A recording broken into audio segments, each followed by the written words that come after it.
We'll start in just a second. How's me? Everybody's audio good?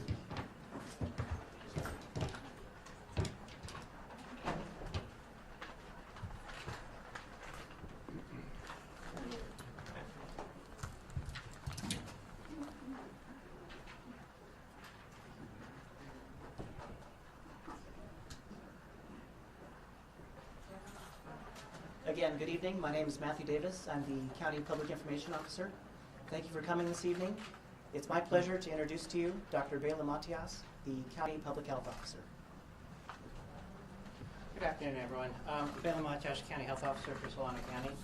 I want to begin by letting all of you know that the CDC has confirmed that a Solano County resident has been identified with coronavirus with no known exposure to a coronavirus positive individual and with no travel history. The implications of that being that this person appears to be a community acquired case of coronavirus, which would be the first here in the United States, but it is worth noting that community acquired coronavirus has been an issue under discussion in multiple counties, or multiple countries, for quite some time already. It's also worth noting that most respiratory diseases that we experience come with a range of symptoms, from asymptomatic to very severe, and it's very unusual for a respiratory disease not to have some element of transmission from people that are either not showing symptoms or showing very mild symptoms. So this type of spread is not at all unusual, and is something that we've been expecting and that we've been planning for. We do want to nonetheless reassure our community members that the health risk for acquiring coronavirus here in Solano County remains very, very low. The disease has been evolving since it was first described. This has been a very dynamic and rapidly changing disease that we've been dealing with. We have also, in order to allow us to investigate this incident more effectively and more efficiently, have declared a local public health emergency here in the county. And with regard to the individual in question, this patient, we don't know what their exposure is. So at this point, we don't know where the patient was exposed. We know that the patient became ill, was hospitalized at a local hospital in our county.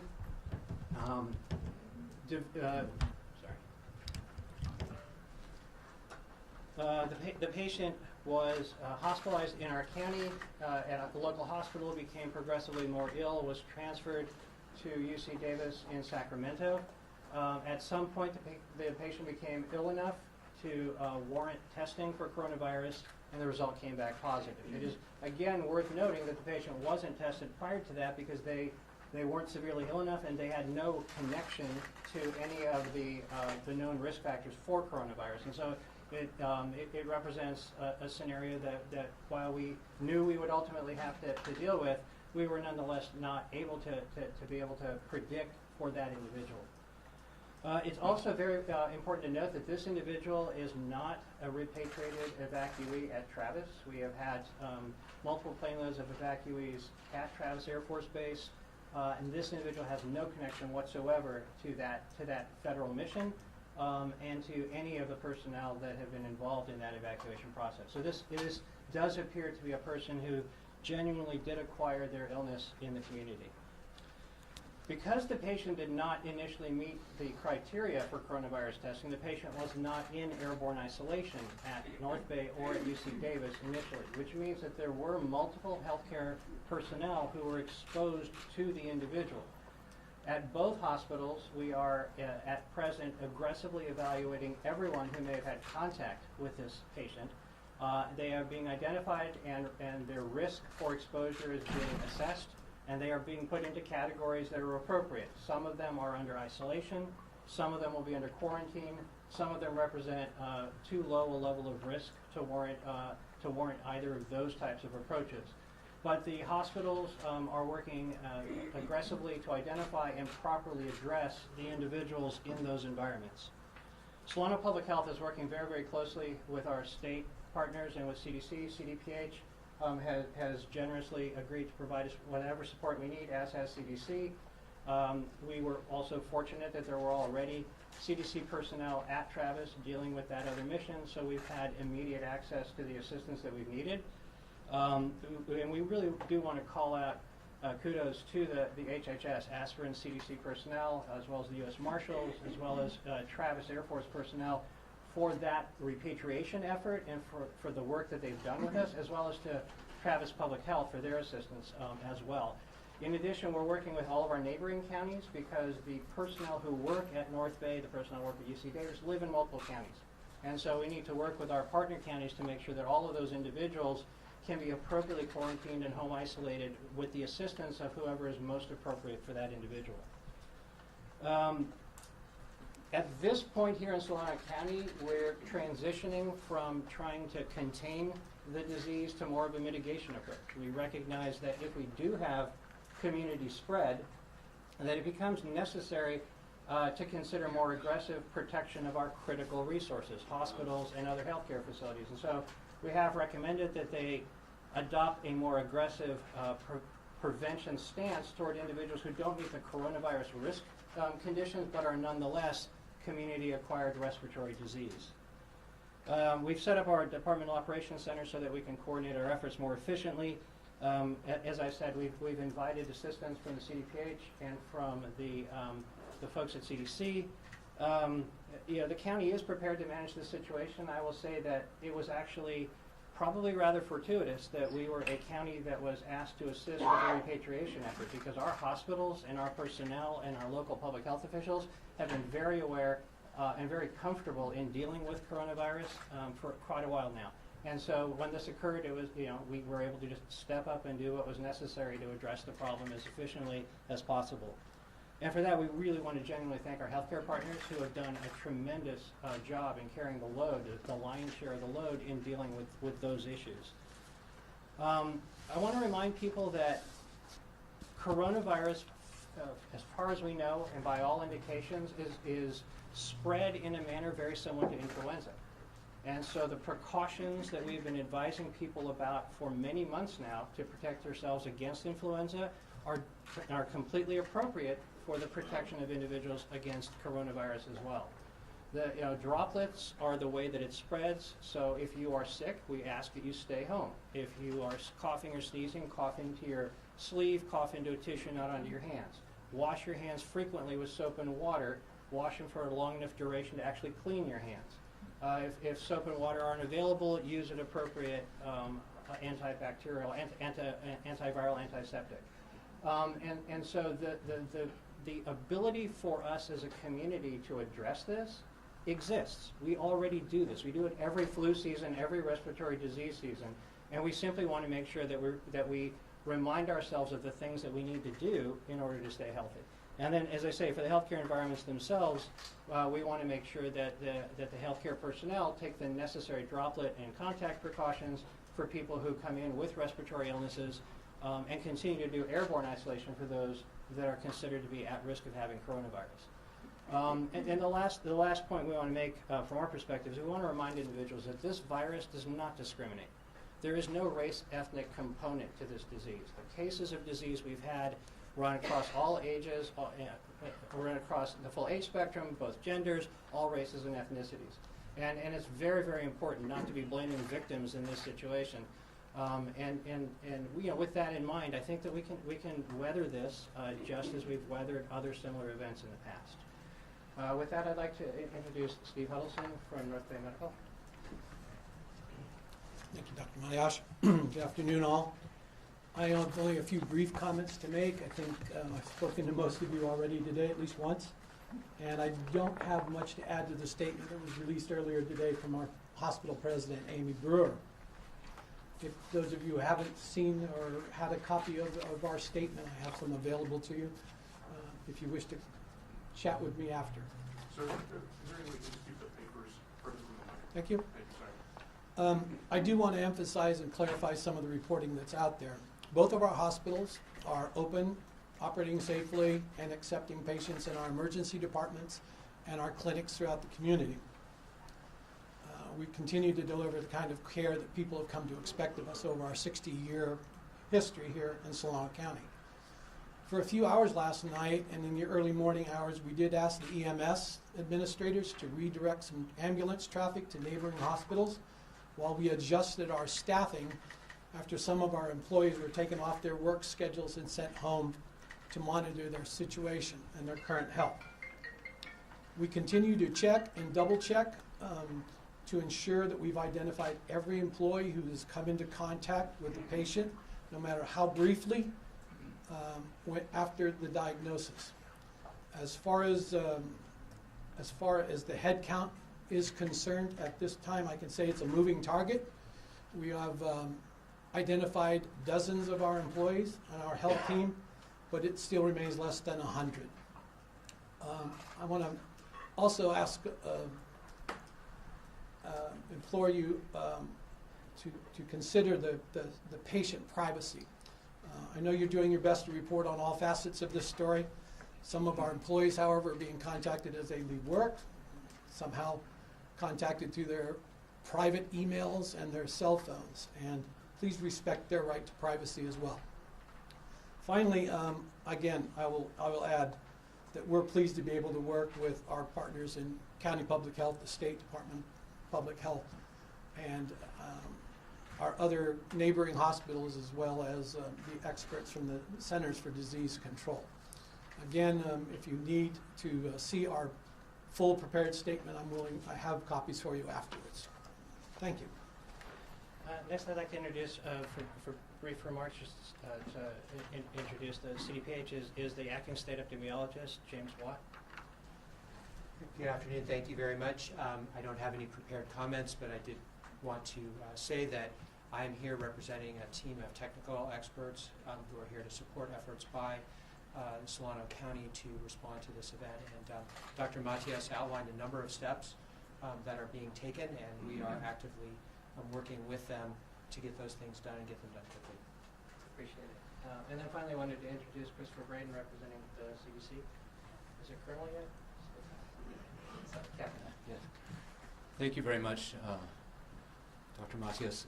Yes, my name is Chris Braden. I'm from the Centers for Disease Control and Prevention. I flew in from Atlanta, Georgia this morning. I'm here at the invitation of the county and the state, also to provide technical expertise to the various investigations that are going to be going on around this case, and in these hospitals where we know that the patient had been cared for. So that's our role. We're going to be basically embedding within the teams that are going to be doing these investigations, both on the part of the state and the part of the counties actually involved, multiple counties. Thank you. I guess it's time for questions. Doctor, is it possible that this is more than just a coincidence that this first U.S. case of communicable contraction of this virus came in the same area where this Travis Air Force Base mission was? You know, I think it's probably more of a coincidence, not in the sense that the evacuees had anything to do with it, as much as it is that our providers are just way more aware and astute because of it. You know, I would offer to you that there are probably cases of coronavirus from community acquisition in multiple parts of the country right now, and they didn't necessarily have the experience to know what to look for. So I would go the other way with that, and I would say we see it as a blessing that we had the opportunity to prepare. You the layman's version of switching from containment to mitigation. Yeah, so containment, thank you, it's an excellent question. So containment represents the goal of preventing the disease from entering into your space at all. You try to keep it controlled in a location where it starts and bottle it up so it can't go anywhere. And that's only possible when you're dealing with a disease condition where you know everyone who's sick and they get sick before they spread and you can contain them. And that's a rare reality.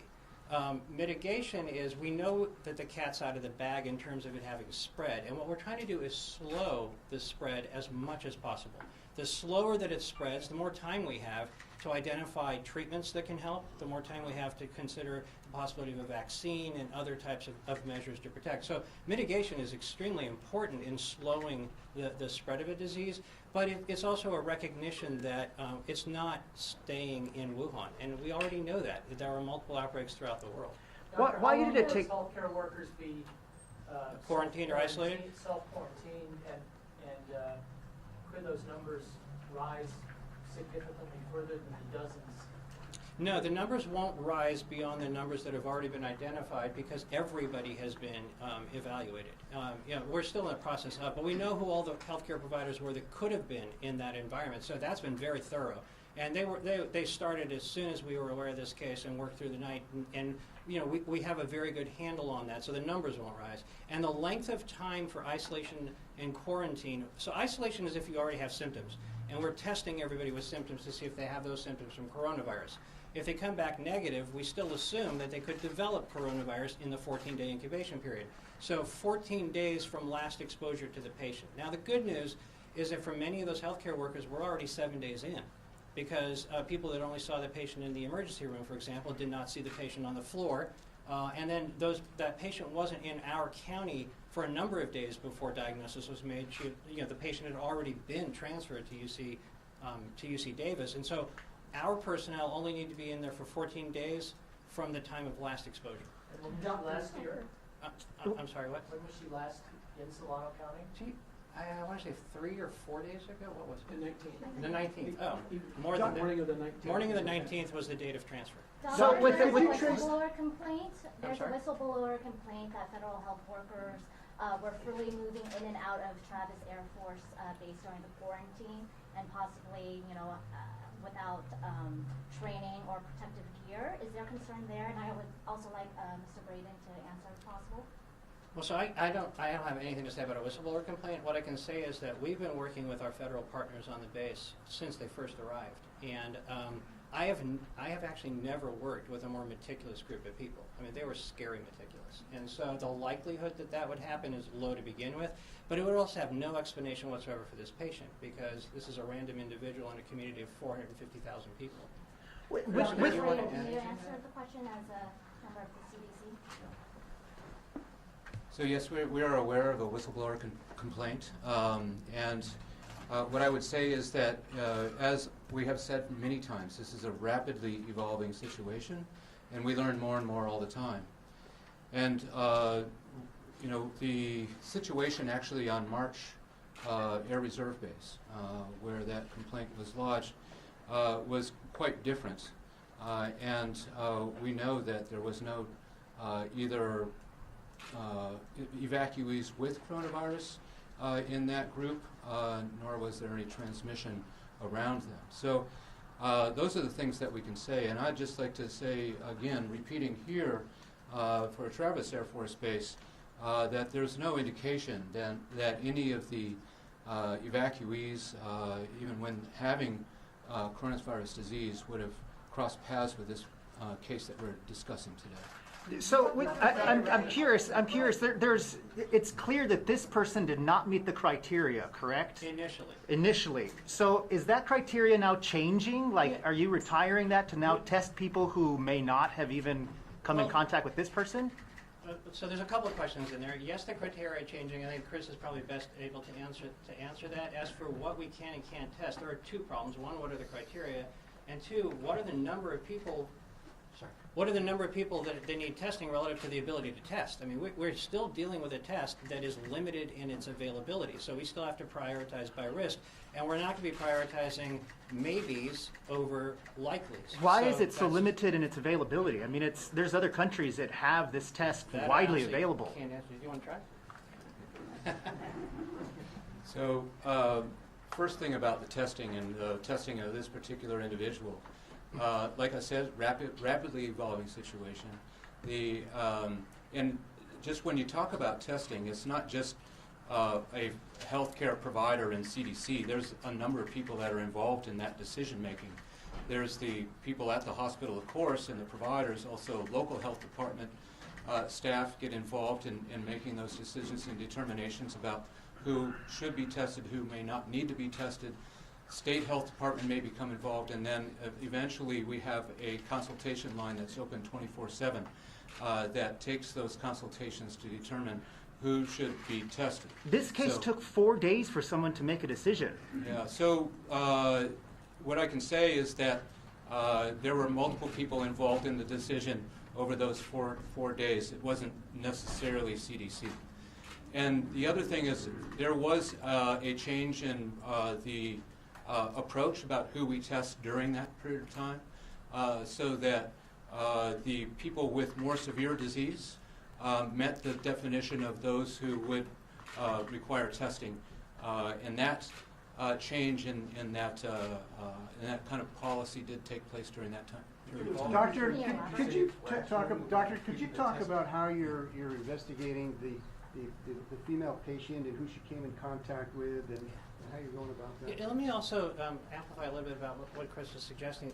Patients like the one who ended up being positive are huge in number in our hospitals. This was a needle in a haystack.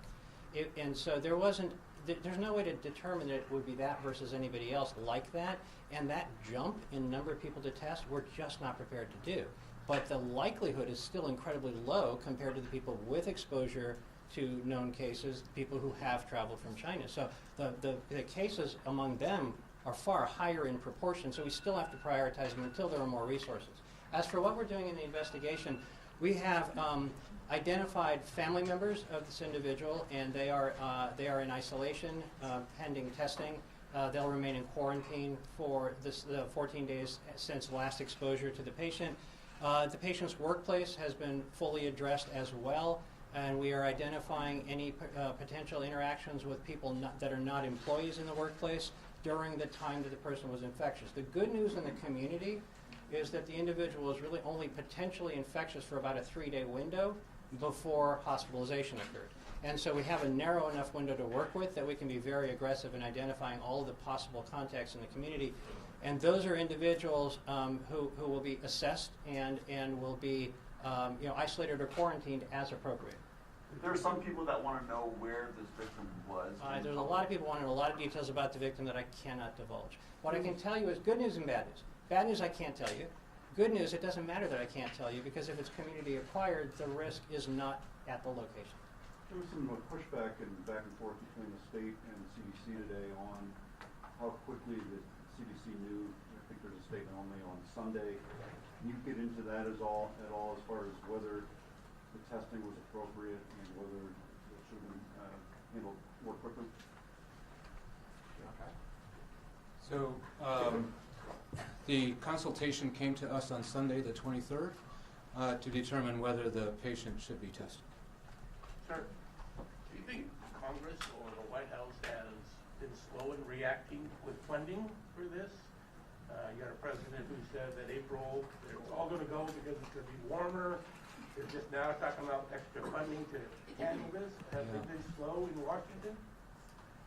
Well, so a couple of answers to that. Number one is that, we do this type of work day in and day out. And so a lot of what we get in our annual appropriations funds this type of work. Now, given that this is a much bigger type of circumstance, like we had with H1N1 flu or with SARS or, for that matter, Ebola, so forth, you do need supplemental funds in order to be able to handle that. Now, exactly how much funding we're going to be able to need or how much we actually do need is a bit difficult to determine at this point. But I trust the Congress to come up with a funding amount that will at least make us able to not only support ourselves but the states in what they need to do. Henry, in the governor's press conference this morning, he mentioned the test kits will increase exponentially, but also left it kind of closed with the issue of the masks. California has millions of masks. Well, let me just, this is the third time I've been asked about the tests, and let me just address this a bit.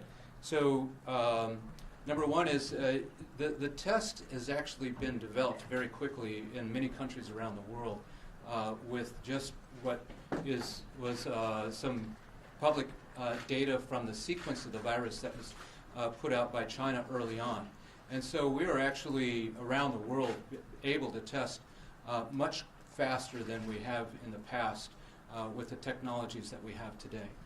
Now, we have been frustrated in getting out a test widely that's being able to, that was manufactured at CDC because we're very, very careful about the quality assurance of that test, and some of the laboratories have seen some issues with quality assurance that we're addressing.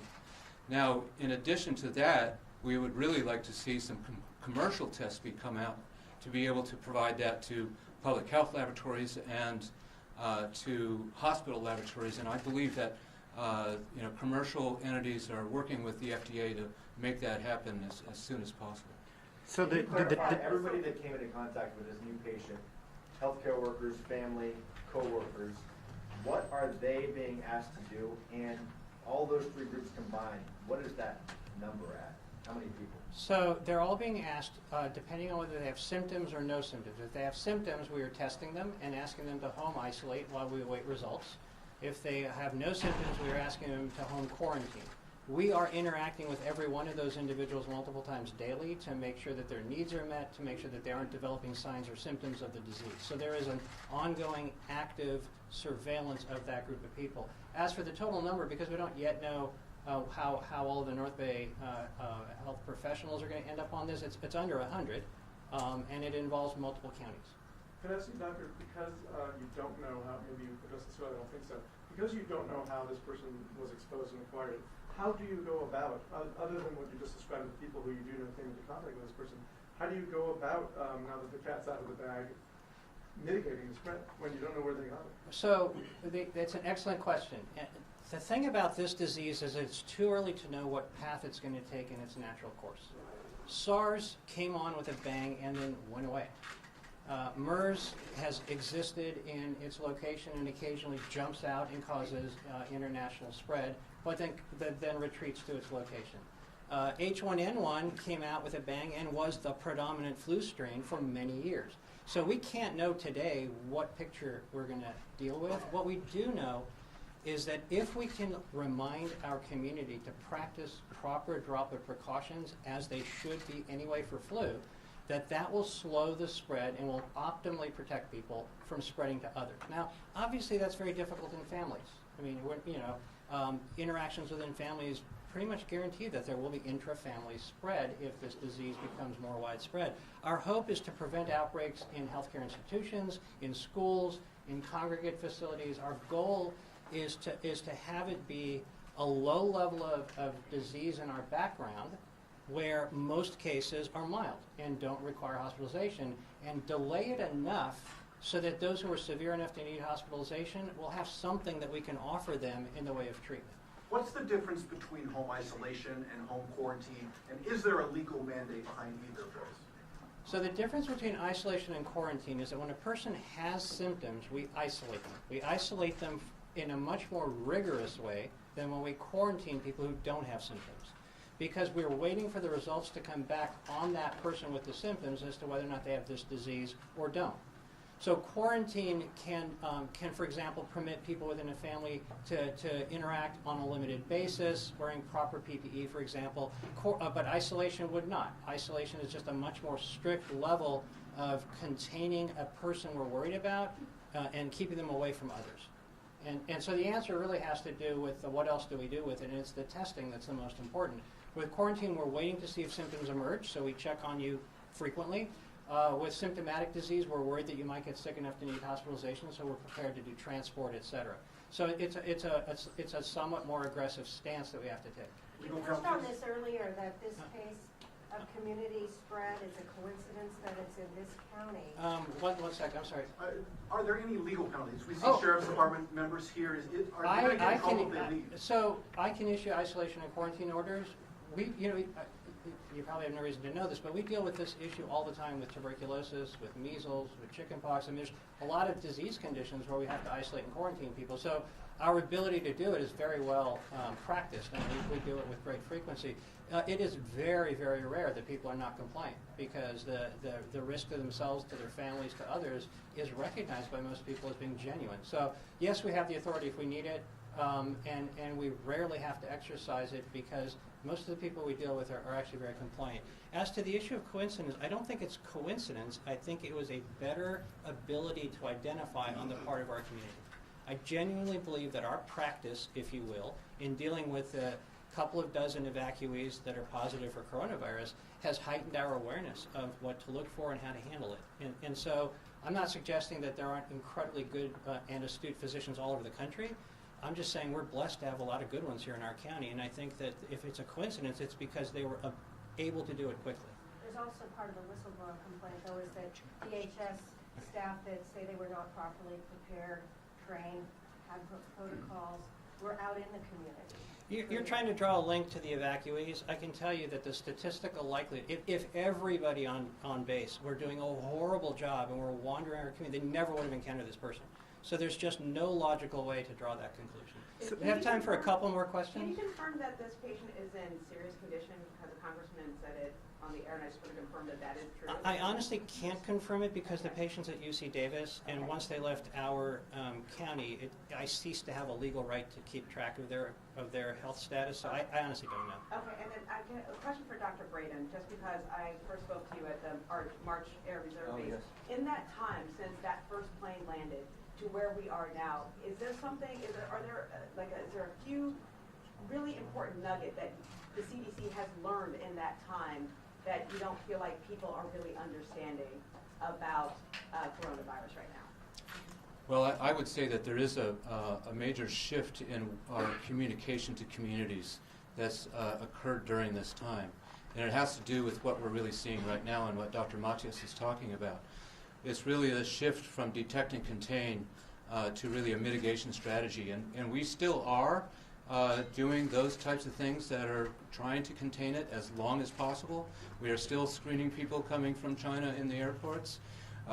We are still trying to identify any types of illnesses in the repatriated individuals and so forth.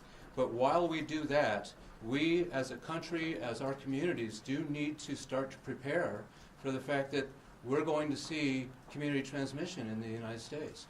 And I think this is probably one of the first cases where, where we've picked it up. It may be other places and we don't know it. So that's the shift that we all need to take, is to say, we're going to keep it over there, to we got to prepare for what we're going to do to protect ourselves when it's here. So what has changed? What has changed with? This is the last question. There are now college students at least 3 campuses that may have come into contact with COVID-19. In the event that one of them tests positive, what will the CDC do, given that there's such a high concentration of individuals at campus in terms of mitigation? Yeah, so it will vary from campus to campus and from individual situation. So sometimes if there is widespread contact with an individual who is ill and we know may have been transmitting, why that situation may take more drastic measures about what you would have to do in a particular institution versus somebody who may have been there overnight and just exposed a few. You may not need to take more community-wide measures. So it really depends upon the situation. If it was in a dorm room? Well, then you would determine, look closely at those particular roommates, who else might have been there. It's the contact investigation that we would usually do to determine what more might need to be done for the institution as a whole. It seems like a simple thing